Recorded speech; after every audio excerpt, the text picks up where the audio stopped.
The Canadian education market's a little different than most countries. Right. So if you look in the United States, we think of Harvard and Stanford. You've got these incredibly good universities. And then you hear horror stories about small regional or private schools that students ripped off.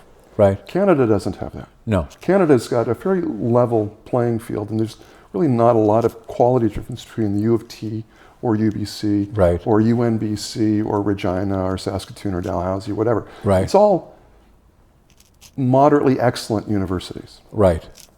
So the reality is anything you get here would be comparable to anything you'd get anywhere in Canada, pretty much, with an MBA. Right. We don't do some specializations, and like I said, we focus more on what the MBA was traditionally, which was a credential for general managers, directors, and executives. I need this broad strategic view of everything. Right. If you go to Simon Fraser, you can do an MBA in technology, or you can do other really specialized programs that fit in a big market like Vancouver. Right. We don't have a lot of scope for people to go into those things, so we don't try to do that here. Right, right. So from a general standpoint, it's better than, or as good as anything you're going to get down there.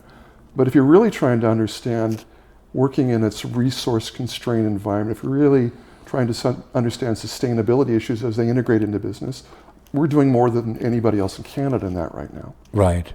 So in terms of business schools and sustainability in education, nobody's ranking on it yet, but talking to other deans across the country, we're setting the stage for what's going to come in the next 10 years.